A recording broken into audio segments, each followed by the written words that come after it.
और अब जैसे दादा गुरुदेव भगवान की कथा सुनेंगे, क्योंकि हमने कल हरिराम बाबा का चरित्र पूर्ण कर लिया है। आज उनके एक पद से जो है आगे की कथा सुनेंगे।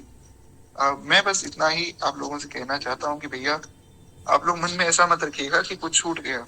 सब कुछ हमने सुना है, और वो जो वर्णन है वो आगे सुनने योग्य है नहीं, इसलिए मैंने नहीं सुनाया। तो आप सबको ये बात स्वीकार्य है ना? तो फिर हम आगे की कथा में बढ़ते हैं। एक बार प्रेम से बोलिए भक्त वत्सल भगवान की जय।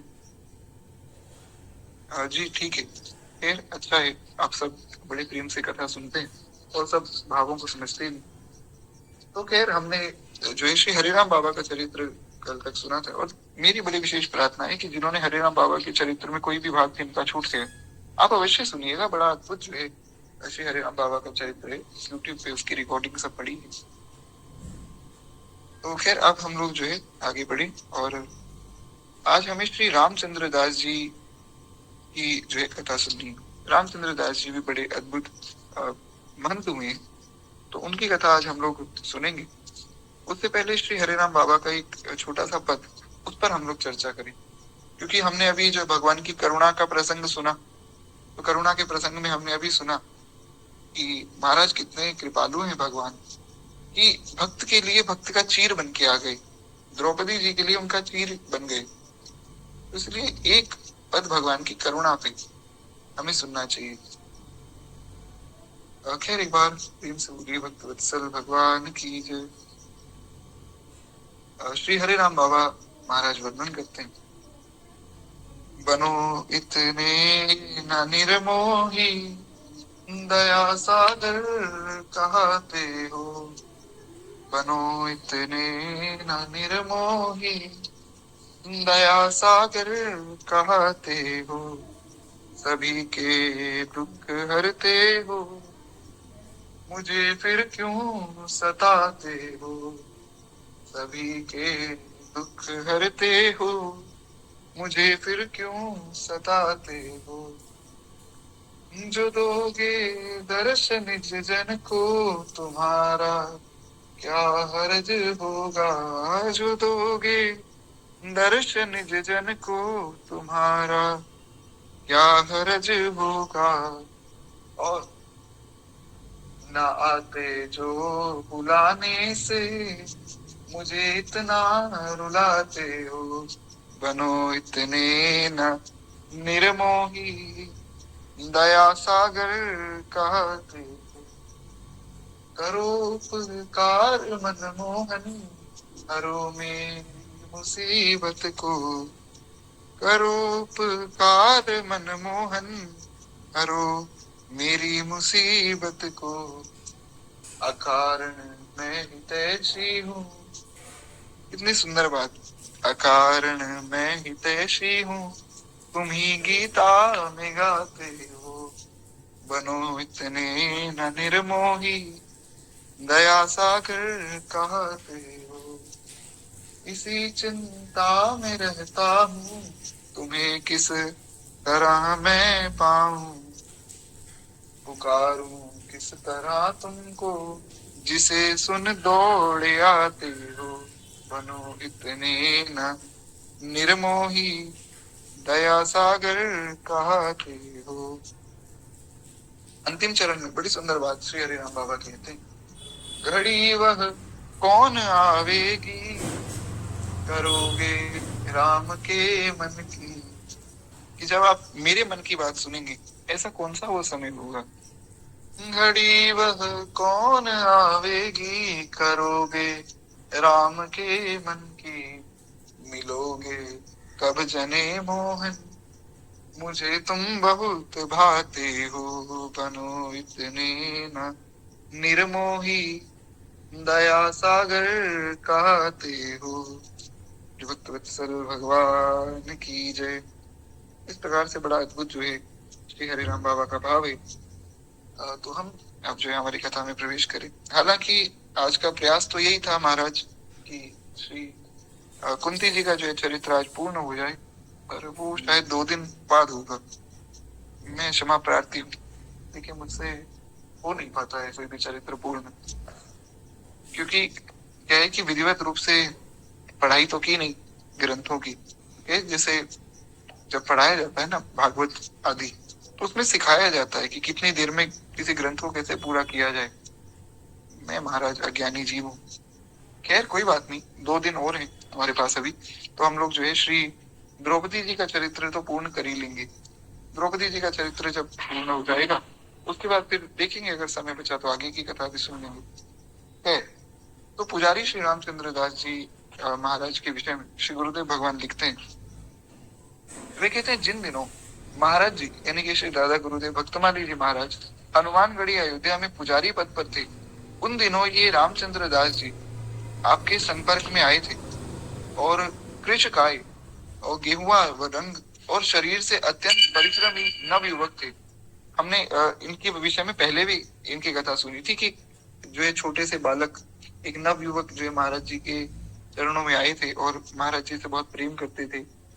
अगर जो है आप लोगों को याद हो तो कहते हैं कि ये जब आए थे तो एकदम छोटी सी इनकी अवस्था थी। ये कथा हमने तब सुनी थी जब मैं जयपुर में था, उस समय जब मैंने व्हाट्सएप पे वॉइस रिकॉर्डिंग भेजी थी। तो कोई बात नहीं, अगर किसी को याद नहीं तो अब याद आ जाएगा। कहते हैं हनुमानगढ़ी में निवास करते हुए इन्हें किसी कारणवश अत्यंत श्रम करना पड़ा था। बहुत श्रम से ये वहां जो है रहते थे हनुमानगढ़ी में, और अपने प्रति लोगों के कटु व्यवहार से भी बड़े दुखी थे, क्योंकि ये छोटे से बालक थे तो लोग इनको डांट झपट भी देते थे। जी ये तो खैर बड़ी अच्छी बात है, साधना माता जी को याद भी है इनके विषय में। इस प्रकार से आप लोग जो है कथा सुनते रहेंगे तो फिर तो महाराज बड़ी प्रेम से हम लोग जो है कथा को पूर्ण कर सकते हैं। कहते हैं ऐसी परिस्थिति में इनका जो स्वास्थ्य है वो निरंतर गिरने लगा। मन बड़ा अशांत था कि सब लोग मुझे डांटते रहते हैं, वो सारा काम मुझे ही करना पड़ता है। तो इस प्रकार से इनका स्वास्थ्य भी बहुत गिर रहा था और इनका मन भी बड़ा अशांत था।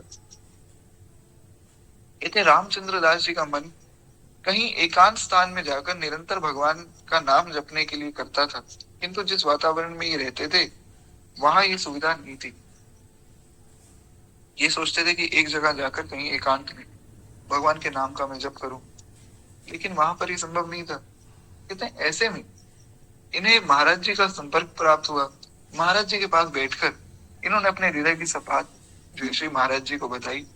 महाराज जी ने भी इन्हें जो है विविध धर्म ग्रंथों की मधुर कथाएं सुनाई, उपदेश श्रवण कराई, और एकांत स्थल में रहकर भगवान नाम जप करने की इनकी जो लालसा थी वो देखकर महाराज जी ने इन्हें चित्रकूट जाने के लिए निर्देश दिया। महाराज जी ने कहा आप ऐसा करो, आप चित्रकूट में जाओ और वहां आपको जो है एकांत स्थल भी मिल जाएगा, सब संत भी मिल जाएंगे, वहां फिर आप जो है अपने प्रेम से जो है सब जप भी कर सकते हो, वहां पर अपने सब नियमों का भी आप पालन कर सकते हो। कहते हैं इस प्रकार से आज्ञा को शिरोधार्य करके ये जो है चित्रकूट आ गई और अपना शेष जीवन फिर इन्होंने महाराज जी की आज्ञा से वही व्यतीत किया। हमने सुना था कि चित्रकूट जो है वो आज भी भजन करने के लिए सबसे सुंदर स्थान है, क्योंकि चित्रकूट का जो स्वरूप है ना अभी बहुत से लोगों के सामने प्रकाशित हुआ नहीं है। और चित्रकूट में 6 महीने भगवान का नाम जपने से प्रत्यक्ष भगवान का दर्शन भी प्राप्त होता है।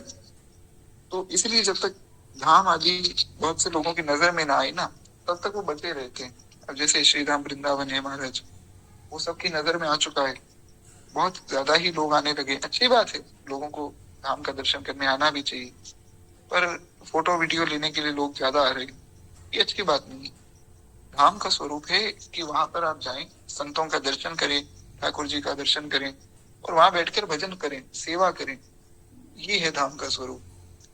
खैर क्या कहा जाए, इस प्रकार से चित्रकूट में ये फिर वहां गए। चित्रकूट में एक बड़ी गुफा नाम का एक स्थान है, वहां पर फिर इन्होंने निवास किया। इसमें श्री श्री वैष्णव शिरोमणि रणछोड़ दास जी महाराज विराजते थे। रणछोड़ दास जी महाराज बड़े अद्भुत संत थे, अगर उनकी कथा आगे आएगी तो हम सुनेंगे। बड़ा अद्भुत जो है रणछोड़ दास जी का चरित्र है। तो कहते हैं इस प्रकार जो है वहां के आराध्य ठाकुर श्री रघुवर राम जी महाराज है। वहां पे जो रणछोड़ दास जी महाराज के आराध्य भगवान जिनकी वे सेवा करते थे उनका नाम है श्री रघुवर राम जी। तो श्री ठाकुर जी महाराज रघुवर राम जी के स्वरूप में वहां विराजमान है बड़ी गुफा में। कहते हैं रामचंद्र दास जी उनकी सेवा पूजा में नियुक्त थे, इसलिए रामचंद्र दास जी वे पुजारी के नाम से जाने जाते थे। पुजारी ने बड़ी गुफा स्थान के निकट ही एक छोटी सी झोपड़ी बना ली थी, उसके भीतर ही रहते थे, क्योंकि इनको ये था कि मुझे मंदिर में तो सेवा करनी ही है और रोज आना तो है ही यहाँ पे, इसलिए मैं यहाँ पास में एक छोटी सी झोपड़ी में रह लूंगा, अपना भजन साधन अकेला करता रहूंगा और मंदिर के पास में रहूंगा, सेवा भी होती रहेगी, सारा काम बढ़िया हो जाएगा। तो बोले ये गुफा जो है उनकी साधन स्थली थी। रात्रि में ना जाने कितने बजे वे उठ जाते और देह कृत्य से निवृत्त होकर नाम जप करने लग जाते। अपना नियम पूरा करके वे ब्रह्म मुहूर्त में श्री रघुवर जी के मंदिर में सेवा के लिए उपस्थित हो जाते। यानी कि सेवा का जो समय ब्रह्म मुहूर्त का है, उससे पहले तो इनका नाम जप आदि हो जाता था। भगवान जाने कितने बजे उठते होंगे, अगर जो है 12 बजे भी उठे तो 12 से लेकर कम से कम 4 बजे तक 3-4 घंटे तो नाम जप करते ही होंगे। बाकी मैं तो खैर नाम जप आदि करता नहीं हूँ, तो मुझे तो आइडिया है नहीं। आप लोग सब नाम आदि जपते ही, तो आपको पता होगा कितना समय लगता है। कहते इस प्रकार से अपना नियम भी पूरा करते और मंदिर में भी सेवा करते, और स्थान से जो है उन्हें एक व्यक्ति के योग्य सीधा सामान मिल जाता है। जो मंदिर जहाँ सेवा करते थे श्री रघुवर राम जी के मंदिर में, वहां पे इतना उनको सामान मिल जाता कि एक व्यक्ति का भोजन बन जाए। तो सीधा सामान मिलता था, ऐसा भोजन नहीं मिलता था। सीधा सामान मतलब कच्चा सामान सब मिल जाता, सामग्री मिल जाती थी, फिर ये अपना भोजन वहां स्वयं ही बनाते थे महाराज। कहते हैं इस प्रकार से ये सेवा भी करते, नाम जप भी करते और अपना जो है अपनी छोटी सी उस कुटिया में रहकर वहां अपना भजन साधन ये करते रहते थे। कहते हैं उस गुफा में रहते हुए श्री पुजारी जी ने 3 अरब भगवान नाम जप किए और उनके भजन के प्रभाव से उस गुफा का वातावरण परम दिव्य हो गया। उस गुफा में किसी भी साधक को जो है भजन साधन करने का अवसर प्राप्त होता तो वहां के विलक्षण प्रभाव को और आध्यात्मिक अनुभूतियों को वो सहज ही प्राप्त कर सकता था। सबको ऐसा अनुभव होता था। 3 अरब यानी कि 300 करोड़ भगवान नाम जप जहाँ किए गए, अब 300 करोड़ भगवान नाम जप कैसे संभव है किसी एक व्यक्ति के लिए, ये सोच पाना बड़ा कठिन है। इसीलिए ही ये सोचना ही नहीं चाहिए। बहुत से लोग ऐसा प्रश्न करते हैं कि अमुक महात्मा ने इतने जप किए, अमुक महात्मा ने इतने जप किए, ऐसा कैसे हो सकता है। अरे भैया, यहाँ पर हमारी बुद्धि अगर हम लगाने लग जाए तो फिर तो हम कुछ भी लीला नहीं समझ पाएंगे। इसलिए यहाँ पर अपनी बुद्धि नहीं लगानी चाहिए।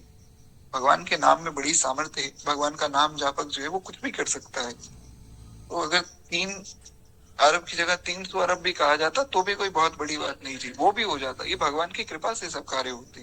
खैर, एक बार प्रेम से बोलिए भक्त वत्सल भगवान की जय। सब भगवान के नाम की कृपा है महाराज। तो 300 करोड़ भगवान नाम जब इन्होंने किए हैं वहां पर बैठकर, इसकी वजह से इनकी जो कुटिया थी उसका प्रभाव ही बदल गया महाराज। और उन दिनों बड़ी गुफा स्थान में परम श्रद्धे श्री रामेश्वर दास रामायणी जी महाराज अपनी सुमधुर वाणी में राम कथा कहा करते थे। रामेश्वर दास रामायणी जी के विषय में शायद आप लोगों ने सुना हो, हमने भी एक बार उनकी चर्चा की थी। रामायणी जी महाराज इतने अद्भुत महात्मा थे, उनके जैसा मानस का मर्मज्ञ शायद ही कोई होगा।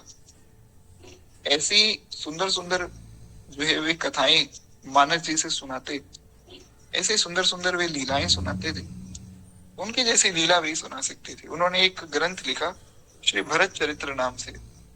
महाराज, उसके जैसा भरत चरित्र दुनिया में कहीं है ही नहीं। अद्भुत है श्री भरत जी का चरित्र उनकी वाणी में। रामायणी जी की वाणी का ऐसा प्रभाव था कि जो उनकी वाणी एक बार सुन ले फिर वो बस उनको ही सुनता रहता था। ऐसी अद्भुत जो है ऐसी दिव्य श्री रामायणी जी महाराज की वाणी थी। हमने भी चर्चा की थी एक बार उनकी। और श्री रामायणी जी महाराज कहा करते थे कि मैंने संसार में जितनी रामायण है सब पढ़ी, और सब पढ़ने के बाद मैं ये निष्कर्ष निकाल के कह सकता हूँ कि जो गोस्वामी तुलसीदास ने जैसी रामायण लिखी वैसी रामायण संसार में नहीं हो सकती। जैसा भरत चरित्र गोस्वामी तुलसीदास जी ने लिखा है वैसा भरत चरित्र कहीं नहीं हो सकता है। गोस्वामी जी की रचना तो गोस्वामी जी की रचना है महाराज। फिर एक बार प्रेम से बोलिए श्रीमद रामचरित मानस भगवान की जय, गोस्वामी श्री तुलसीदास जी महाराज की जय। तो इस प्रकार रामायणी जी जो है बड़े अद्भुत महात्मा है। आज भी संत समाज में खूब जो है सब लोग उनको बड़े आदर के साथ सम्मान के साथ देखते हैं। तो कहते हैं पूज्य महाराज जी के अंतरंग तो वे थे ही, तो रामायणी जी के भी संपर्क में ये रामचंद्र दास जी आ गए। इस प्रकार महाराज जी एवं रामायणी जी के परिचय संपर्क के मूल में पुजारी ही थे। इन दोनों मनीषियों के परस्पर स्नेह संपर्क से आगे चलकर श्री भक्तमाल की विशुद्ध टीका का प्रकाश भी हुआ। इस प्रकार से दोनों संतों का भी मिलन हुआ है और पुजारी जी ही उसका निमित्त बने। कहते पुजारी जी की श्री महाराज जी के प्रति अगाध श्रद्धा थी। आप जो है महाराज जी को अपना सदगुरुदेव मानते थे। महाराज जी के प्रति उनका गुरु भाव ही था, क्योंकि महाराज जी ने उनको काफी कुछ सिखाया था और साथ में जो है इनको बहुत सी ऐसी ऐसी बातें भी बताई जो आगे चलकर इनके जीवन में बहुत उपयोगी सिद्ध हुई। तो कहते हैं आप महाराज जी को अपना गुरु मानते थे और इसी भाव में वे उनके उच्चिष्ट को भी ग्रहण करते थे। जो महाराज जी भोजन पाते उनका उच्चिष्ट ग्रहण करते, उनका चरणामृत लेते थे। और ऐसा होने पर भी श्री महाराज जी का जो है अपने प्रति सख्य भाव देखकर बड़े आह्लादित हो जाते। वे महाराज जी को गुरु मानते, ये रामचंद्र दास जी, और श्री महाराज जी यानी कि श्री दादा गुरुदेव भगवान इनको अपना सखा मानते थे। महाराज जी तो महाराज जी हैं। तो इस कारण से पुजारी जी का मन बड़ा आनंदित हो जाता कि कितनी करुणा है श्री भक्तमाली जी महाराज में कि वे मुझ जैसे व्यक्ति को अपना मित्र मान रहे हैं, जबकि मैं तो इनका शिष्य बनने योग्य भी नहीं हूँ। ऐसी उनकी दैन्यता थी रामचंद्र दास जी की। कहते हैं श्रवण शुक्ला सप्तमी संवत 2000 एक मिनट रुकिए। 2024 चल रहा है ना अभी तो। हाँ अच्छा ठीक है। तो श्रावण शुक्ला सप्तमी और संवत 2007 या 2017 ऐसा ही कुछ अनुमान लगाइए। यहाँ पे क्या थोड़ा स्पष्ट नहीं है, पर इस समय में श्री रामचंद्र दास जी पुजारी जी का साकेतवास हो गया। तो कहते हैं पुजारी जी की स्मृति में उनके सुयोग्य शिष्य ने जो है भगवत आराधना केंद्र की स्थापना की है। चित्रकूट में आज भी है भगवत आराधना केंद्र। कहते हैं वर्तमान में ये स्थान जो है अपनी साधु सेवा के कारण जाना माना जाता है। इस प्रकार से श्री रामचंद्र दास जी का चरित्र भी यहाँ पूर्ण होता है। एक बार प्रेम से बोलिए भक्त वत्सल भगवान की जय। तो कहते हैं इस प्रकार से महाराज ये आगे की जो कथा है। अब हमें श्री मदन मोहन जी का चरित्र सुनना है। तो कहते हैं कि लेकिन उससे पहले एक और लीला हम लोग पहले सुन लें, फिर हम आगे इनका चरित्र सुनेंगे। एक और लीला है, पहले हम उसका थोड़ा सा स्मरण करें। एक बार प्रेम से बोलिए श्री महाराज जी की जय। कहते हैं कि मनमोहक की मोदक हरण लीला प्राथमिक उपलब्धियों से संपन्न महापुरुष की रहन सहन, व्यवहार शैली एवं जीवन पद्धति को देखकर उनके विषय में हम अपनी सामान्य बुद्धि से कोई जो है निश्चित धारणा नहीं बना सकते। अब कोई महापुरुष कैसे रहते हैं इससे ये सिद्ध नहीं होता कि वे महापुरुष हैं या नहीं। दूसरी बात ये हम तो कम से कम सिद्ध करने वाले नहीं। जैसे एक संत थे, नाम तो मैं नहीं लूंगा उनका, वे भांग पीते थे। भांग के साथ साथ एक और पदार्थ आता है चिलम, भगवान जाने क्या होता है, मुझे पता नहीं, पर मैंने सुना है महाराज जी के मुख से कि वो चिलम भी पीते थे। वो कोई ऐसा नशीला पदार्थ होता है, लेकिन वो इतने बड़े महापुरुष थे, इतने बड़े महापुरुष थे कि जो डॉक्टर राजेंद्र प्रसाद भारत के प्रथम राष्ट्रपति हुए, तो राजेंद्र प्रसाद जी को एक बीमारी थी और वो बीमारी इतनी जो है बढ़ गई थी कि उनका इलाज ही नहीं हो पा रहा था। उनको खांसी थी और वो साधारण खांसी नहीं थी महाराज। अब भारत के राष्ट्रपति हैं तो धन की कमी तो है नहीं। उन्होंने बहुत इलाज करवाया, विदेश चले गए, भारत में करवा लिया, आयुर्वेदिक एलोपैथिक सब प्रकार का, ठीक नहीं हुए। तो वे जो संत थे उनके पास महाराज राजेंद्र प्रसाद जी की बहन गई। उन्होंने कहा मेरा भाई बीमार है। ये नहीं बताया कि मेरा भाई जो है राष्ट्रपति है। उन्होंने कहा मेरा भाई बीमार है और उसको आप कुछ दे दीजिए। तो उन्होंने अपने पास से एक फूल उठा के फूल दे दिया, बोले जा बच्चा, दादाजी कल्याण करेंगे। जैसे ही वो फूल लिया राजेंद्र प्रसाद जी ने, तुरंत ठीक हो गए, जन्मों जन्मों की बीमारी खत्म हो गई महाराज। ऐसे सिद्ध महापुरुष। हालांकि उसके बाद राजेंद्र प्रसाद जी उनसे मिलने भी आए थे, जब मिलने आए तो अब देश के राष्ट्रपति जहाँ आ रहे वहां फिर लोगों ने सब व्यवस्था बनानी शुरू कर दी। तो सब बढ़िया सी व्यवस्था हो गई। जहाँ रेत में वो बेचारे संत बैठते थे उस रेत की जगह बढ़िया पत्थर बना दिए गए। पर फिर भी वहां से भाग गए, क्योंकि बात यही है कि भैया संत महापुरुष भजन साधन के लिए ही वहां रहते हैं। हाँ, खैर ये बड़ी सुंदर बात आपने ध्यान में दिलाई। वो एक कीर्तन किया करते थे, बड़ा सुंदर भाव, भजलो दादाजी का नाम, भजलो हरिहर जी का नाम। बड़ा सुंदर उनका भाव था। इस प्रकार से वो सब संतों की महिमा भी गाते थे। खैर, तो इस प्रकार से जो महापुरुष हैं वे क्या करते हैं और क्या नहीं करते हैं, उससे हम अनुमान नहीं लगा सकते वो महापुरुष हैं या नहीं। जब तक हमारी बुद्धि शुद्ध नहीं होगी तो हम किसी का जो है अनुकरण किस प्रकार कर सकते हैं। बहुत से ऐसे प्रश्न भी आते हैं कि जी हमारे घर वाले तो नॉन डिवोटी हैं, हमारे घर में एक मैं ही डिवोटी हूँ बस। ये चीज मुझे बड़ी बुरी लगती है। मतलब कोई ऐसा कहे तो किसी का ऐसा अपमान नहीं, पर पर्सनली मुझे बहुत बुरा लगता है। और मैं उनको भी ये बात स्पष्ट रूप से कहता हूँ कि देखिए ये बात आपको नहीं कहनी चाहिए। हम कौन है किसी को डिवोटी नॉन डिवोटी कहने वाले भैया? तो भगवान के जन है, क्यों किसी के विषय में ऐसा हम कहें। खैर, मेरी अपनी मानना है, आप अगर कोई बुरा लगे तो क्षमा प्रार्थी हूँ। कहते हैं इस प्रकार से इसका कारण ये है कि हमारी बुद्धि जो है प्रकृति के 3 गुणों से घिरी हुई है। हम तो मेटीरियल ही सोच रहे हैं ना, और हमें क्या पता कि वो संत किस स्थिति में है। अतः इसकी जो है पहुंच केवल प्रकृति के राज्य में है। हम ये नहीं जान सकते कि कौन संत किस भाव में कब रहते हैं। जैसे श्री हरे राम बाबा महाराज जो थे, ये इतने अद्भुत महात्मा थे। ये क्या तोतली भाषा में बोलते थे हरे राम बाबा। इनकी एक कथा और मैं आपको सुना देता हूँ। महाराज जी ने यहाँ पर उसका वर्णन शायद आगे किया होगा या फिर उसका वर्णन यहाँ नहीं है, पर मैं आपको सुना देता हूँ। एक कथा और है उनकी, अगर आगे उसका वर्णन आएगा तो हम फिर से सुन लेंगे। मैंने महाराज जी के मुख से ही सुनी। तो हरे राम बाबा महाराज तोतली भाषा में बोलते थे। तो एक बार एक जो है माता जी आई इनका दर्शन करने। माता जी दर्शन करने आई, बोली मैंने बहुत सुना है आप बहुत बड़े महात्मा है, बहुत बड़े संत है। बाबा ने भगा दिया। बाबा ने कहा किसने कहा कि मैं महात्मा हूँ? झूठ बोलते हैं लोग। अरे मैं तो डुंडा हूँ। मतलब तोतली भाषा में बोलते थे ना, वो कह रहे थे मैं तो गुंडा हूँ, मेरे पास मत आओ, भाग जाओ यहाँ से, नहीं तो मैं छड़ी से मारूंगा, भागो यहाँ से भागो। अपनी मस्ती में रहते थे महाराज।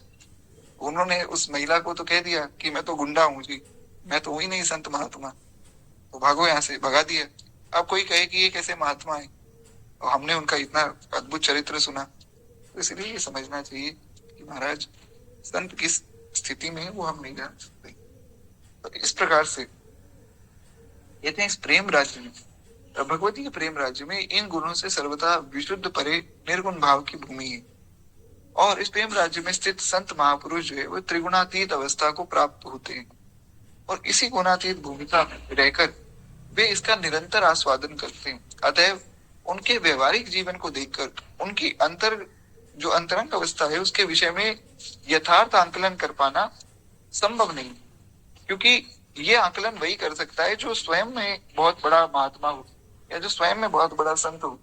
केवल वही इस विषय में आंकलन कर सकता है। कहते हैं लोकेशना से कोसों दूर रहने वाले इन संतों की रुचि जो है अपने आप को प्रकाशित करने में बिल्कुल भी नहीं, बल्कि अपने आप को छिपाने में। जैसे परम श्रद्धेय स्वामी श्री राम सुखदास जी महाराज, वो उनको कोई उनकी पूजा करने के लिए या उनका सम्मान करने के लिए आता था ना, तो स्वामी जी कहते थे कि भैया व्यक्ति की पूजा मत करो, भगवान की पूजा करो, हमारी पूजा से कुछ नहीं होगा। तो स्वामी जी तुरंत डांट देते थे। तो जो लोकेशना से दूर है, लोकेशना मतलब कि हमें मान सम्मान मिले, लोग हमें जाने, हमारी महिमा का गान करें, तो ऐसी जो मन में भावना है उसको लोकेशना कहते हैं। तो जो संत होते हैं वो लोकेशना से दूर होते हैं।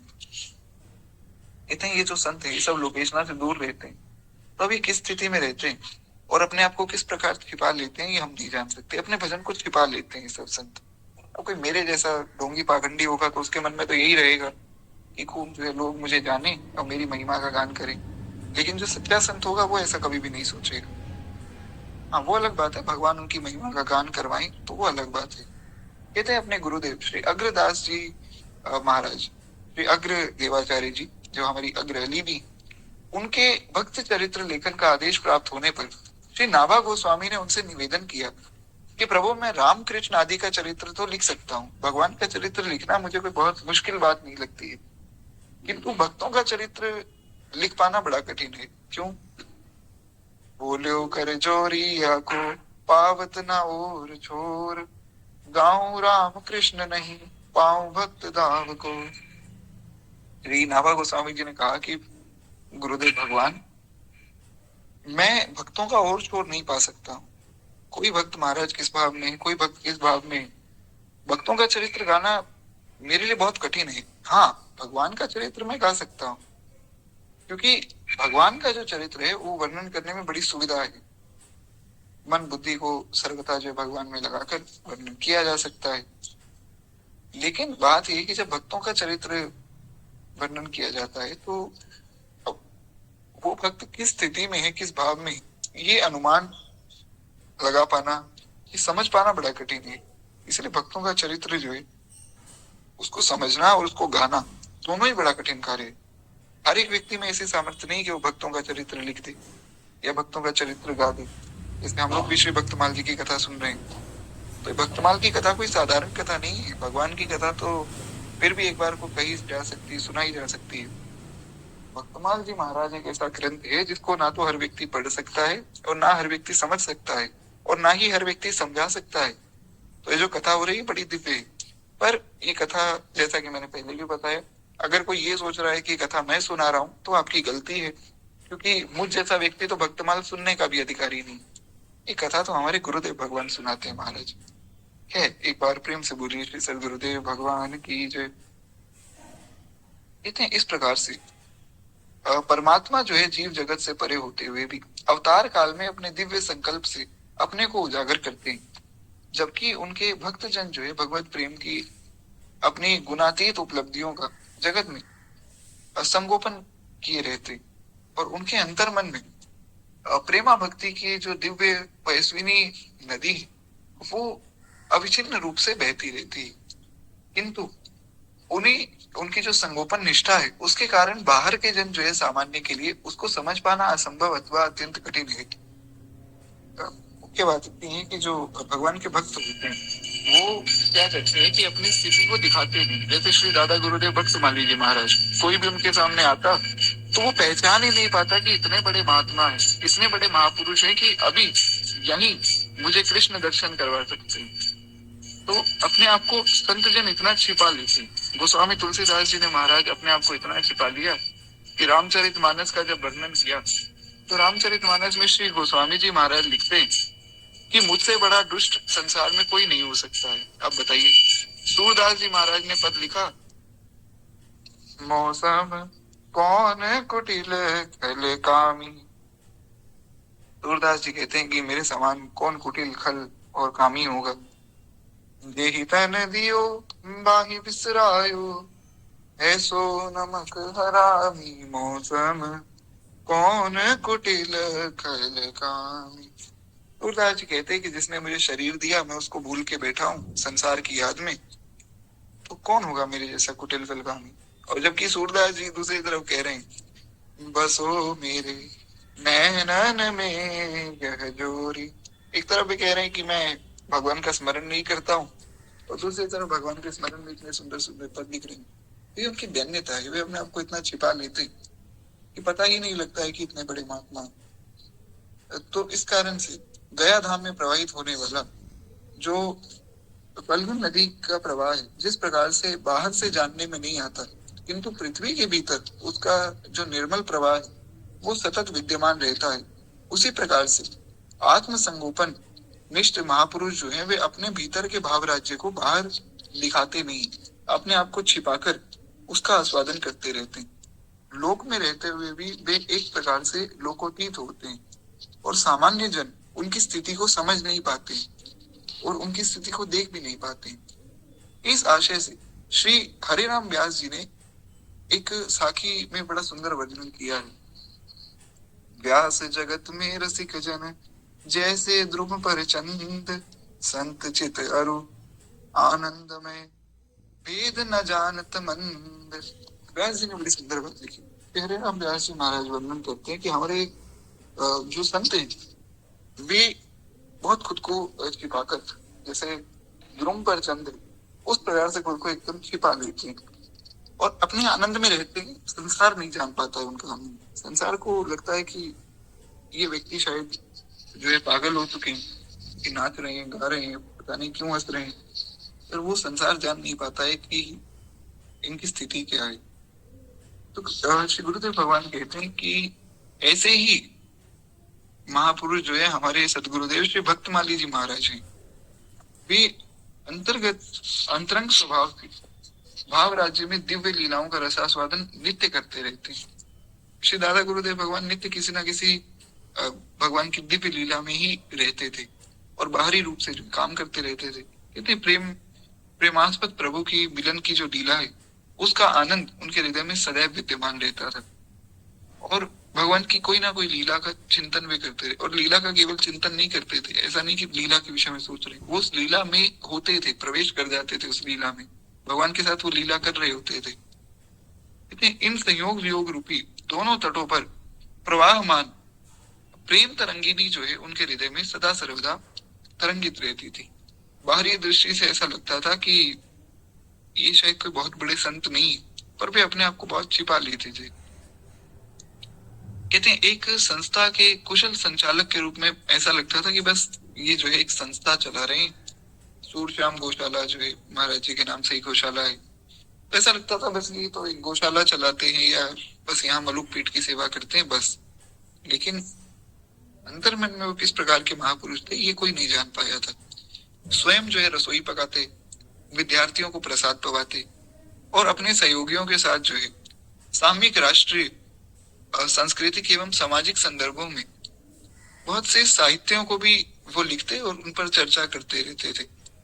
महाराज जी का जो है दिनचर्या बड़ी विचित्र थी।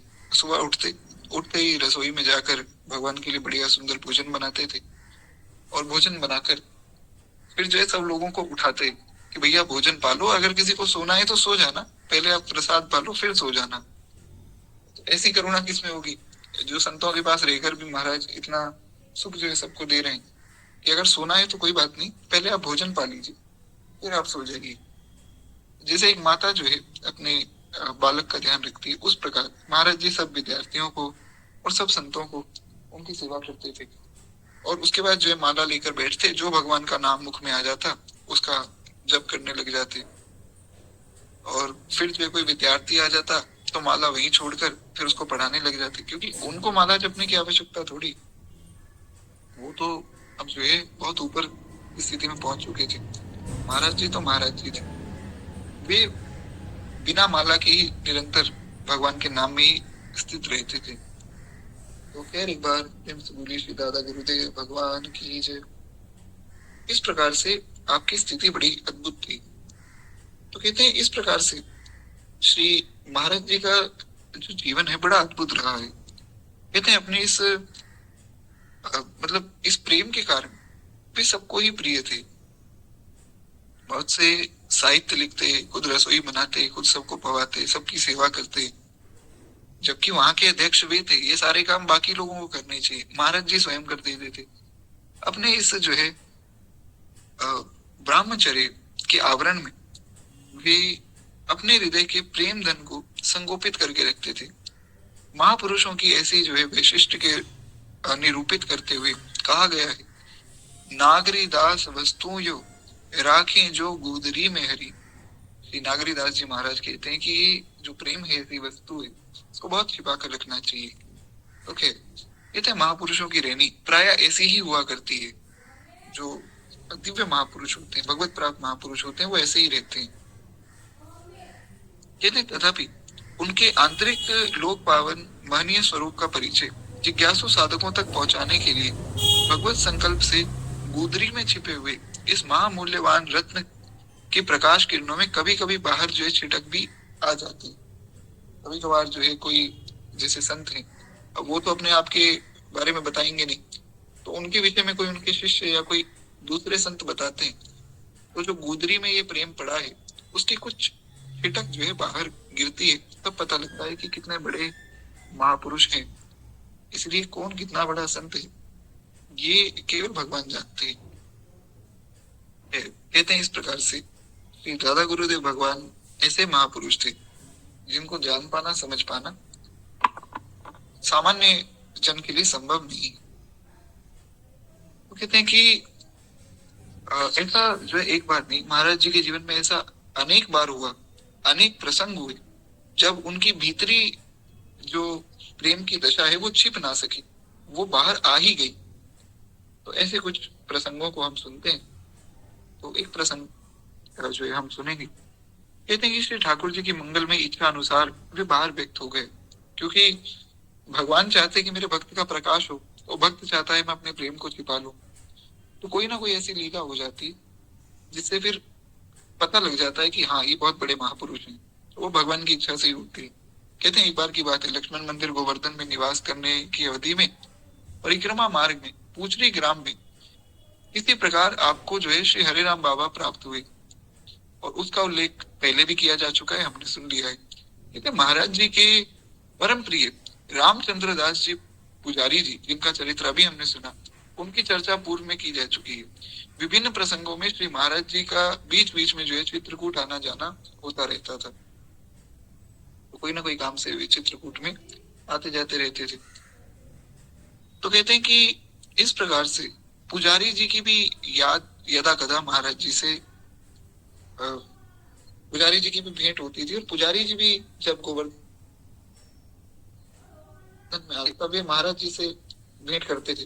तो इस प्रकार से आपस में जो है इनका मिलन होता था।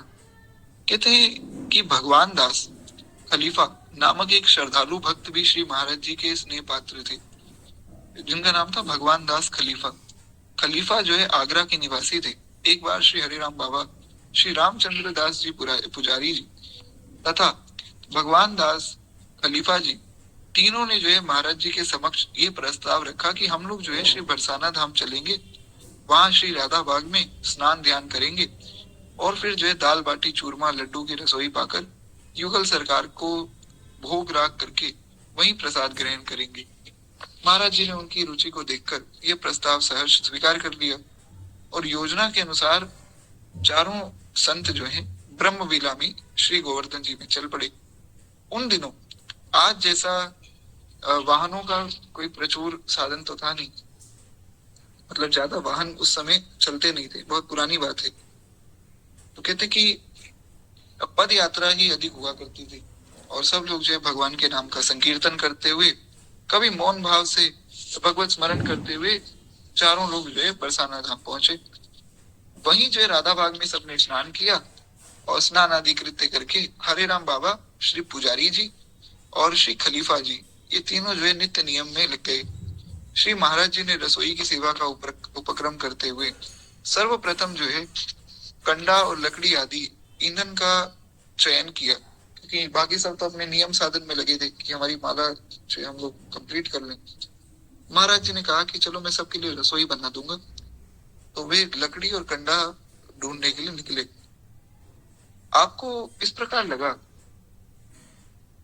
कि आपको देखकर इस प्रकार लग रहा था कि उन तीनों में भी सहयोग करना चाहा, किंतु महाराज जी ने कहा कोई बात नहीं, आप लोग अपना नियम पूरा कर लो, अपनी माला का जो भी आपका नियम है, रसोई हम स्वयं तैयार कर लेंगे। उस समय आपके शरीर पर मात्र एक कोपीन धारण थी। तन्मयता पूर्वक आप रसोई बना रहे थे। दाल सिद्ध करके उसे कमंडल में भर दिया गया। बाटी सेक कर उन्हें जो है घृत में डुबो चुके थे। चूरमा लड्डू बनाने के लिए कुछ बाटियों का जो है चूरन बनाया गया, फिर उसमें जो है मीठा तथा घृत मिलाया गया ताकि उसका चूरमा बन सके। अब जो है शेष था उस चूरमे को बांधकर उसके लड्डू बनाना, क्योंकि चूरमे का लड्डू बनाना था। तो कहते हैं उन दिनों भवनों का उतना जो है बाहुल्य नहीं था जितना आज दिखाई देता है। बहुत ज्यादा घर नहीं थे उस समय। तो राधा बाग के सामने की ओर नंदगांव की दिशा में उस समय कृषि भूमि एवं बाग बगीचों को पार करके दृष्टि सुगम पूर्वक दूर तक चली जाती थी। मतलब दूर तक जो नंदगांव की सड़क उस समय दिखती थी। बहुत ज्यादा वहां पर उस समय भवन नहीं था, तो हर जगह घर ही घर है। तो कहते हैं कि इस प्रकार से बरसाना धाम से जो है 8 किलोमीटर दूर पर्वत पर नंदग्राम स्थित है। ये पर्वत श्री शंकर जी का स्वरूप माना जाता है और इस पर्वत के सर्वोच्च भाग पर श्री नंद बाबा का भव्य महल दूर दूर से जो है दृष्टिगोचर होता है। महल की नयनाभिराम जो अट्टालिकाएं हैं तथा उसके उच्च शिखर का दर्शन करके भक्तों के मन को खूब आनंद की प्राप्ति होती है और वे भगवान की मधुर लीलाओं में खो जाते हैं। श्री महाराज जी ने चूरमा बांधकर उसके लड्डू बनाना प्रारंभ किया। अतः श्री नंदग्राम की ओर जो है मुख करके वे विराजमान थे। उस समय नंद भवन की मनोहारी छटा पर आपकी दृष्टि टिकी हुई थी और आपके मन में जो है प्राण प्रियतम भगवान का ही ध्यान चल रहा था। और भगवान के इस दिव्य भवन को देखकर, इन दिव्य अट्टालिकाओं को देखकर एवं शिखरों की शोभा को अपने नेत्रों में बसाकर जो है महाराज जी उन लड्डुओं को बांध रहे थे और बांधते बांधते उनका मन उसी ओर आकर्षित था, तो वो उनको अपनी तरफ खींच रहा था। दृष्टि के सन्मुख नंद भवन की मनोरम झांकी और मन के सन्मुख जो है इस नंद भवन के भूषण ब्रजेंद्र नंदन श्री श्याम सुंदर की मनोहर छवि। तो अपने कर कमलों से आप जो है श्री नंद नंदन के भोग के लिए सुंदर लड्डू बना रहे थे। आंखों से भगवान की मेल का दर्शन कर रहे थे और मन में भगवान का दर्शन कर रहे थे। इस भाव राज्य में वे अवगाहन कर रहे थे। श्री राधा बाग से नंद भवन की 8 किलोमीटर की दूरी आपके भाव प्रवंचित में समाप्त हो चुकी थी। अब आप अपने भाव राज्य में नंद भवन में ही पहुंच चुके थे और उस समय मन प्राणों की डोर नंद गांव के राजकुंवर से जुड़ी हुई थी। वित्तजा, तनुजा और मानसी सेवा आपने एकत्र स्वरूप में आपके व्यक्तित्व के सरस धरातल पर उल्लसित हो रही थी। तो आप अपने भाव राज्य में नंद भवन में पहुंच गए और नंद भवन में पहुंचकर भगवान के साथ बैठ गए थे। तो उस ब्रज राजकुंवर की बात कैसे कही जाए, कौन उसे जान समझ सकता है। अनेक भक्तों के जीवन में घटी उससे संबंधित अनेक घटनाओं को शास्त्रों तथा संतों की वाणियों में यथामति और यथा सामर्थ्य जो है कहा गया है, उसका कुछ अनुशीलन भी किया गया है। जब महाराज जी ने उस समय अपने चित्त की डोर उससे बांध रखी थी तो उनके मन में जो श्री ठाकुर जी के मन नयन है वो श्री राधा बाग के प्रांगण में से अपने लिए चूरमा लड्डू बनाने वाले की ओर अवश्य खींचे होंगे। भगवान भी मतलब महाराज जी की ओर वहां से देख रहे होंगे कि मेरे लिए कौन बढ़िया चूरमा लड्डू बना रहा है। तो नंदलाल तो जो है प्रेम के देवता हैं। जब उनका भक्तों पर अत्यंत प्रेम आ जाता है, अपने भक्तों पर सर्वस्व ही वे वार चुके होते हैं। भगवान ने कहा भी है, ये यथा माम प्रपद्यन्ते ताम तथैव भजाम्यहम् हम। तो कहते हैं इसके अनुसार जो है अपनी अनंत कृपा की वर्षा करने के लिए अवश्य जो है भगवान व्यग्रचित्त हो रहे होंगे। अवश्य ही भगवान श्री महाराज जी को याद कर रहे होंगे और अवश्य ही श्री भगवान जो है महाराज जी को देख रहे होंगे। इस प्रकार से ब्रजेंद्र नंदन श्री कृष्ण बलराम जी को साथ लेकर अब अपने लिए जो बने चूरमा लड्डू ग्रहण करने के लिए भगवान स्वयं जो है राधा बाग में पहुंच गए और वहां पर जाकर जो है श्री महाराज जी के पास में वे चूरमा लड्डू खाने के लिए दाऊ भैया के साथ आ गए। श्री महाराज जी ने अभी 4 ही लड्डू बांधे थे कि सहसा उनकी दृष्टि के सामने श्री कृष्ण बलराम की मनोहर जोड़ी उपस्थित हो गई। भगवान जो है सामने खड़े हो गए और कहते हैं इस प्रकार से गौर वर्ण के श्री बलराम जी तथा श्याम वर्ण के हमारे श्याम सुंदर उनके सन्मुख थे। और ऐसा नहीं कि भाव राज्य में प्रत्यक्ष भगवान खड़े थे, भगवान सामने खड़े थे कि लाओ बाबा हमारे लड्डू लाओ। मानो ऐसा लगता था कि वेणु गीत का यह श्लोक साकार हो उठा। वेणु गीत में एक बड़ा सुंदर श्लोक है जिसमें गोपियां आपस में कह रही हैं कि अरे सखी, हमने तो आंख वालों के जीवन की ओर और उनकी आंखों की ओर देखा है और हमें यही समझ आया कि आंखों की सफलता बस इसी में है कि भगवान का दर्शन हो जाए, और कौन सा लाभ हो सकता है। अरे वे कहीं ये है कि श्री श्याम सुंदर कृष्ण और गौर सुंदर श्री बलराम जी ग्वाल बालों के साथ खेलते हुए आंक कर जो है गैया को आंक कर और वन में ले जा रहे हो, या लौट कर जो है ब्रज में आ रहे हों और उनके अधरों पर सुंदर मुरली धरी हो और प्रेम भरी तिरछी चितवन से वे हमारी ओर देख रहे हो और उस समय जो है उनका मुख माधुरी का हम पान करते रहें, यही हमारी कामना है, ऐसा गोपियां कहती हैं वेणु गीत में। और मानो यही चौपाई, यही जो श्लोक है ये आज चरितार्थ हो गया। श्रीमद् भागवत जी का जो वेणु गीत का श्लोक है महाराज जी के जीवन में चरितार्थ हो गया। श्री कृष्ण बलराम आए हैं और महाराज जी के हाथ का सुंदर लड्डू पाने के लिए वे आए हैं। कहते हैं नटखट बांके बिहारी की प्रत्येक बात उन्हीं के समान बाकी है और भगवान तो भगवान है महाराज। कहते हैं ये बांकापन उनकी सब क्रियाओं में दिखता है।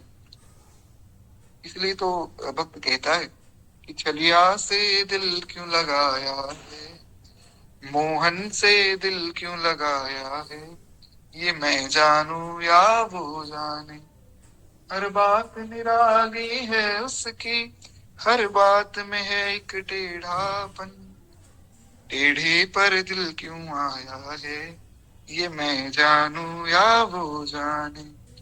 फिर एक बार प्रेम से बोली भक्त वत्सल भगवान की जय। तो इस प्रकार से जो है श्री ठाकुर जी की सब लीलाएं भी उनके समान ही महाराज बाकी हैं। कहते हैं ये भी उनकी एक लीला रचने के लिए वह बाकापन भगवान ने दिखाया है। ये महाराज जी के हाथों में तत्क्षण वे लड्डू उन्होंने ले लिए और दोनों राजकुमार जो है द्रुत गति से भागे नंद गांव की ओर। चोरी का तो स्वभाव है ही महाराज भगवान का। वो दोनों हाथों से जो है लड्डू चुरा कर दोनों भाई भाग गए। छीनने झपटने की कला में तो भगवान वैसे भी बड़े कुशल हैं, तो भाग गए। किंतु भक्त का हृदय ये जानता है कि उस समय क्या क्या छिन गया। लड्डू तो भगवान ले गए, कोई बात नहीं, भगवान भाग क्यों गए महाराज, महाराज जी के हृदय पर क्या बीती होगी तो महाराज जी जानते हैं। खैर एक बार प्रेम से बोलिए भक्त वत्सल भगवान की जय। कहते हैं लड्डुओं के साथ वे और क्या ले गए इसे वही जान सकता है जिस पर ये बीती हो, यानी कि केवल श्री महाराज जी समझ सकते हैं। अब कल जो है किसे है, यानी कि चैन अब किसे है, प्रेम की पीड़ा के अंतर मन जो प्रेम की पीड़ा से भर गया महाराज। उन दोनों को भागते हुए तत्काल जो श्री महाराज जी भी उनके पीछे पीछे उसी अवस्था में भागे। शरीर पर मात्र कोपीन है, प्रेम विवल दशा है और डगर बगर से बेसुध श्री महाराज जी नंद गांव की ओर भाग चले। हरे राम बाबा रामचंद्र दास जी पुजारी जी और श्री भगवान दास खलीफा जी, ये तीनों राधा बाग में जो अपना नियम कर रहे थे, इन्होंने देखा कि महाराज जी भागने लग गए, क्या बात हो गई। तो उनके लिए बड़ी आश्चर्य की बात थी, क्योंकि उनको क्या पता इतनी सब लीला हो रही। उनको तो ये लग रहा है कि महाराज जी हमारे लिए बढ़िया सुंदर लड्डू बना रहे। तो देखा कि महाराज जी अचानक भाग रहे हैं। कोई और उपाय ना देखकर उन तीनों ने भी वहां जो है रखा हुआ भोजन सामान अपने साथ लेकर उनके पीछे सब भागे और कच्चे मार्ग में भागते हुए श्री महाराज जी इन तीनों की दृष्टि से शीघ्र ही ओझल हो गए। महाराज जी बहुत दूर चले गए थे। वस्तुतः वह कोई वास्तविक मार्ग था ही नहीं। जहां महाराज जी भाग रहे थे वो मार्ग दिव्य गोलोक का मार्ग था और जहां बाकी सब भाग रहे थे वो जो प्रत्यक्ष मार्ग था वो तो था ही। तो वो वस्तुतः वो मार्ग ही नहीं था। महाराज जी किसी दूसरे ही मार्ग पर चले गए जो मार्ग इस संसार में है ही नहीं। तो कहते हैं खेत पगडंडियां अथवा वन क्षेत्र में होकर नंदगांव जाया जा सकता है। कहीं कहीं दिखाई देने पर ब्रजवासियों से श्री महाराज जी की दशा तथा वेश आदि का आधार पूछते हुए तीनों संत जा रहे थे। तीनों संतों ने कहा कि पता नहीं महाराज जी अभी तो दिख रहे थे, पता नहीं कहाँ गायब हो गए। तो लोगों से पूछा, बोले हाँ एक बाबा भाग तो रहे थे, आगे भाग गए होंगे देखो। वहां पता चला कि ऐसे एक संत कुछ देर पूर्व ही ऊपर मंदिर की ओर चले गए। तो तब जो है तीनों जब मंदिर पहुंचे तो वहां ठाकुर जी का राजभोग का पर्दा आया हुआ था। तो श्री महाराज जी ने उन्हें मंदिर परिसर में भाव विवल अवस्था में महाराज जी वहां मिले और राजभोग की सेवा के पश्चात जो है पर्दा खुलने पर भक्तजनों ने श्री नंदलाल के दर्शन किए। किंतु वहां एक ऐसा दृश्य भी सामने आया जिसमें उन तीनों को चौंका दिया। अब ये दृश्य बड़ा सुंदर है, केवल 2-5 मिनट और दीजिए। अब हुआ क्या कि भगवान का जो भोग लगा, पर्दा खुला, सबको दर्शन हुआ।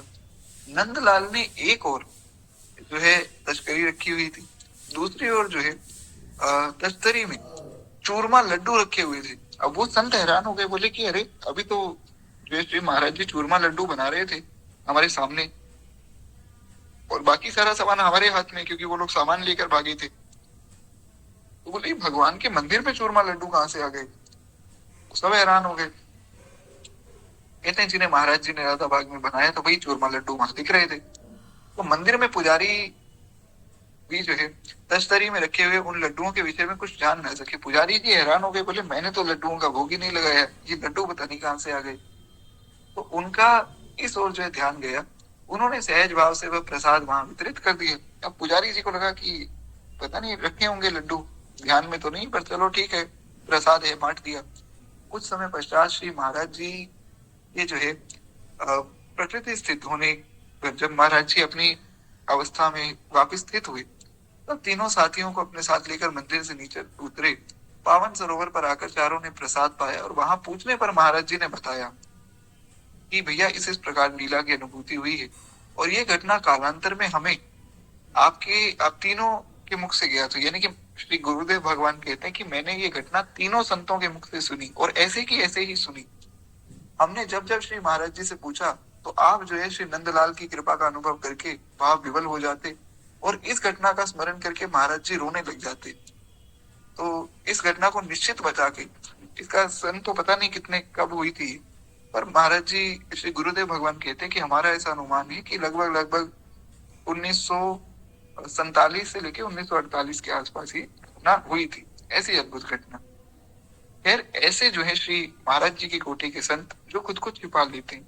महाराज जी जैसे तो केवल महाराज जी, तो जो प्रामाणिक महापुरुष हैं वे खुद को छिपाते हैं, और जो मेरे जैसे ढोंगी पाखंडी वे बहुत सी ऊंची ऊंची बातें कर देते हैं, हम तो ये भी कर लेते हैं वो भी कर लेते हैं।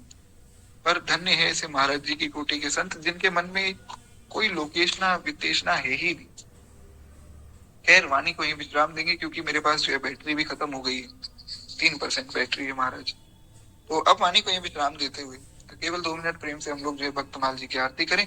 उसके बाद अब कल से हमारी बड़ी सुंदर कथा प्रारंभ होगी, जिसमें श्री भक्त वल्लभा टिप्पणी का जो प्रणयन शुरू हुआ है ना। हमने सुना था ना महाराज जी ने भक्तमाल कथा लिखी, तो भक्तमाल पे उन्होंने टिप्पणी कब की, कैसे की, भक्तमाल कैसे मिली, और उनकी कृपा से आज हम लोग भक्तमाल पढ़ पा रहे हैं। सब लोग भक्तमाल उनकी कृपा से पढ़ पा रहे हैं।